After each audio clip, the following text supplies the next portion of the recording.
seguimos en el Gatalagua. Un segundo que don Amando Miguel tiene una importante llamada que tiene que atender. Don Amando, ¿importante o seguimos con el programa que estamos en directo? No, atienda, ¿no? A lo mejor es una urgencia. Soy un desastre. No se preocupe, don Amando.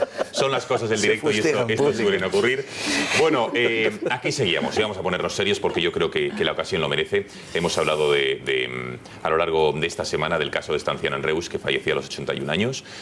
Estamos contándoles el caso de María, que vamos a ver enseguida la segunda parte del reportaje, pero sí que me gustaría que tuviesen algunos datos, porque 5 millones de personas se calcula, 3 millones de hogares, 5 millones de personas en nuestro país son víctimas de lo que se conoce como pobreza energética. 7.000 muertes al año, es una de las derivadas, ya sea por frío, ya sea porque no tienen cómo calentarse, ya sea por algún accidente como el de la señora de Reus. 7.000 muertes al año. Son 6 veces de muertes más que, por ejemplo, en accidentes de tráfico. Lo digo para que, como saben que ya en España hay mucha concienciación con la DGT y los accidentes en tráfico y cada vez somos más conscientes en las carreteras, pues son 6 veces de muertos más. Desde el año 2007, por ejemplo, los gastos de luz y de gas han aumentado un 42%. La pobreza energética es de un sector estratégico, como es, sin lugar a dudas, el gas, la luz, el agua. Y la pregunta es si en pleno siglo XXI, sin lugar a dudas, hay que pagar por ello.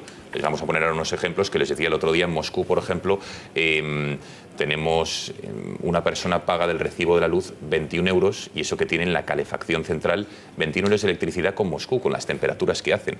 También es verdad que la situación energética en Moscú es totalmente diferente a la de España. Pero ¿cómo puede ser que sectores estratégicos en un país y en otro, aquí tengamos estas 7.000 muertes anuales, los casos de la señora de Reus, etcétera, etcétera? Vamos a intentar dar un poco de luz a todo ello.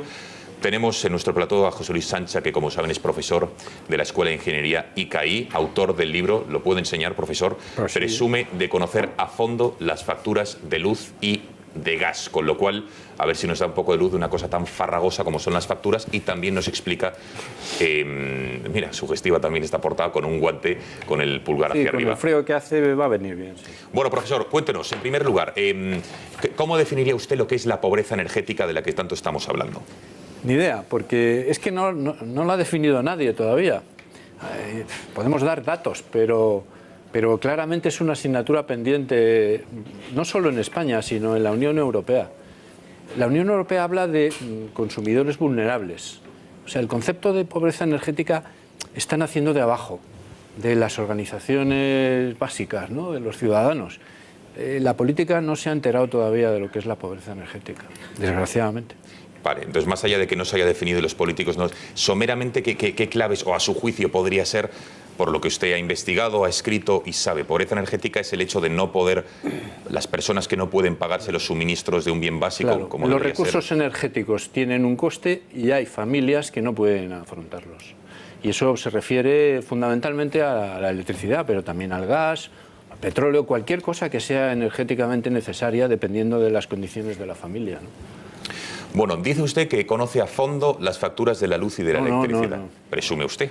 No, yo no presumo. Perdón, es el título de su libro, yo no engaño a nadie. Dios me libre de presumir. Bueno, es el título de su libro, yo solo estoy parafraseando el título de su libro. Explíquenos, ¿cómo funciona la factura de la luz? Porque ¿cómo puede ser que casi el 60% de una factura sean impuestos? Bueno... Es una pregunta difícil, porque la factura de luz, como decía don Amando, quien la entienda, que venga aquí y lo explique, así que por eso le hemos traído. O sea que, a ver si nos da un poco de luz. Yo intento explicarla de forma sencilla, sobre todo en los primeros capítulos, luego ya se complica un poco, pero de forma sencilla trato de decirlo. Yo utilizo la regla de la mano izquierda. La mano izquierda, que es esta misma, pero dada la vuelta, ¿no? 5 dedos, pues 5 cosas tiene la factura, tanto del gas como de la electricidad. De manera que es la potencia, que es el cargo fijo, la energía, luego el incontador, es un alquiler del contador, y luego el impuesto eléctrico y el IVA. Y en el gas es lo mismo, una parte fija, una variable, el contador, un impuesto, que en este caso es del gas, y el IVA. De manera que, visto así, pues no parece tan complicado entenderla. No, la verdad es que no. Claro, pero luego, como vemos, hay que entenderla a fondo, lo cual ya es más complicado, y luego ya para presumir ni te cuento, ¿no? Vale, entonces, de esa factura, ¿qué tanto por ciento más o menos suele ser el consumo que nosotros hagamos en nuestros hogares? Que podemos ahorrar más, podemos hacer un mayor dispendio, pero ¿qué tanto por ciento es lo que nosotros consumimos? ¿Y qué tanto por ciento es lo fijo? Pues yo aquí en mi libro hablo de consumidor medio, que es donde me he fijado, ¿no? El consumidor medio español, por ejemplo, en electricidad, pues tiene un consumo mensual de 200 kilovatios hora y tiene una potencia contratada de 4 kilovatios. Pues más o menos la mitad corresponde a lo que sería pues, la parte, digamos, del consumo puramente por estas dos razones. Y el resto, pues efectivamente, yo no lo llamaría cosas arbitrarias, sino, bueno, el IVA, pues todo el mundo paga el IVA. El impuesto de la electricidad sí que es un poco extraño, porque en el fondo, como sabéis, se dedica a las comunidades autónomas. Es una fuente de financiación, pues no sé por qué tiene que estar ahí, pero lo cierto es que está. Y luego la pequeña cosa del alquiler del contador, que realmente no es muy significativo, ¿no?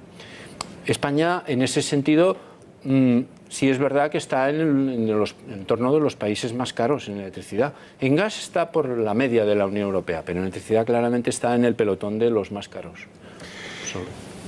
Podemos decir que en España, excepto el IVA, que bueno, en las facturas de gas y de electricidad pagan los mismos impuestos un mileurista que el que gana miles y miles de euros.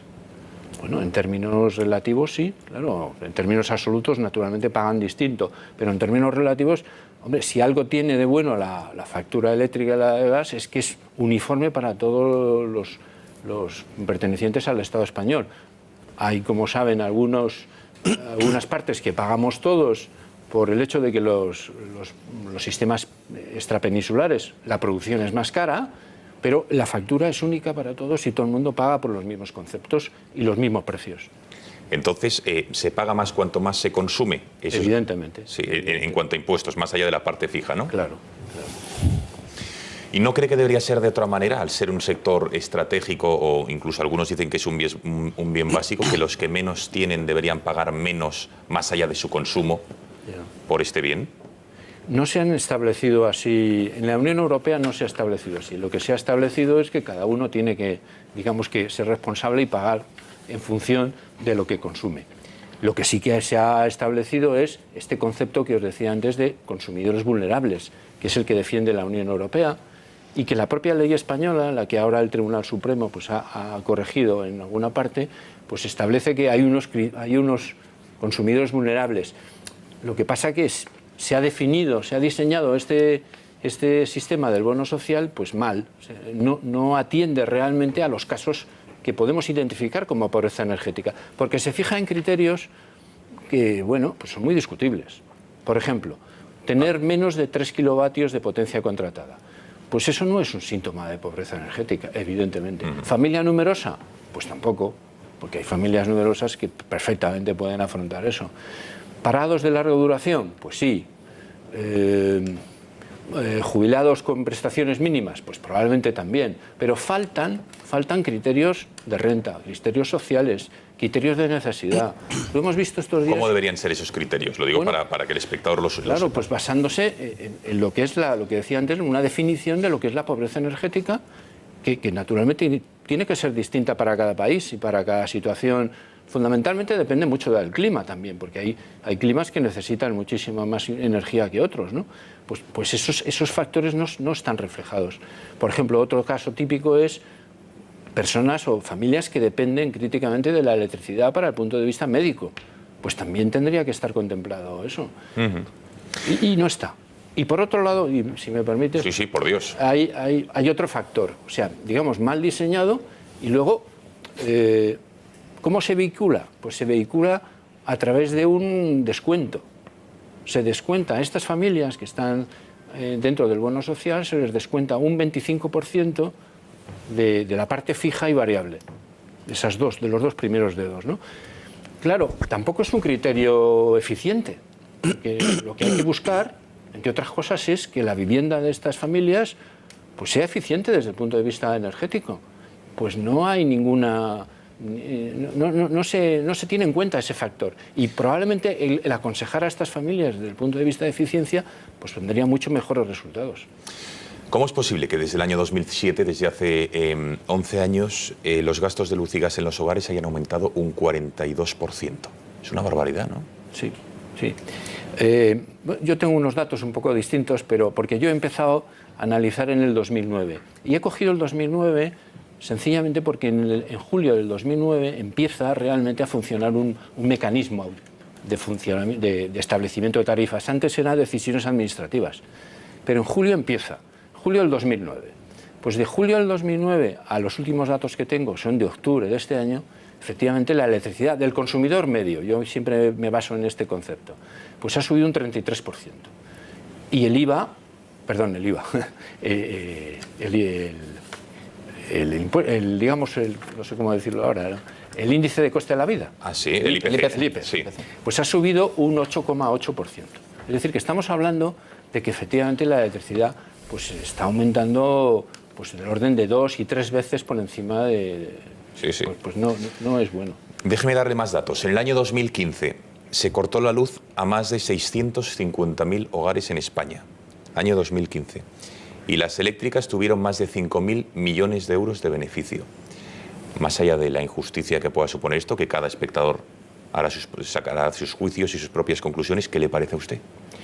Pues me parece muy mal. Me parece que hay tragedias humanas dentro de eso.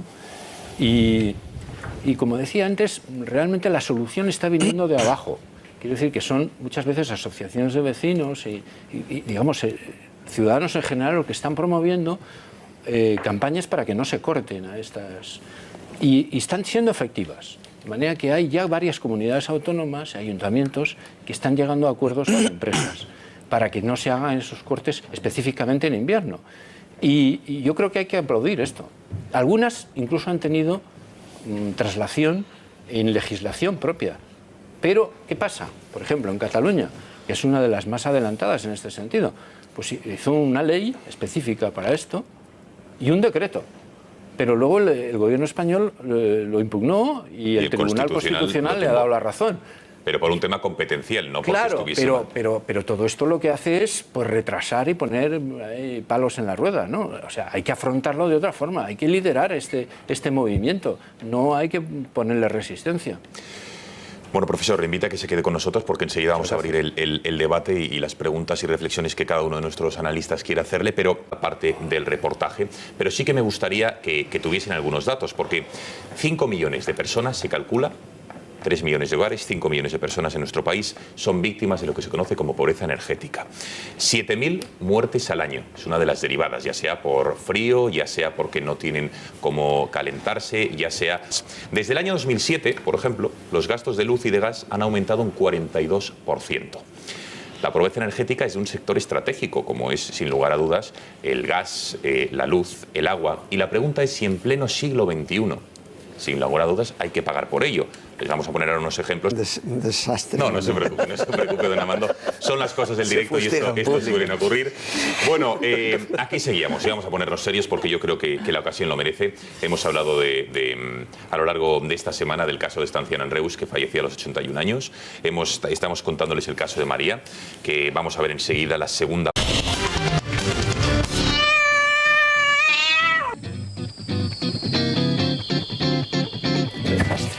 Aquí seguimos en el Gatalagua, un segundo que don Armando Miguel tiene una importante llamada que tiene que atender. Don Armando, ¿importante o seguimos con el programa que estamos en directo? No, atienda, a lo mejor es una urgencia.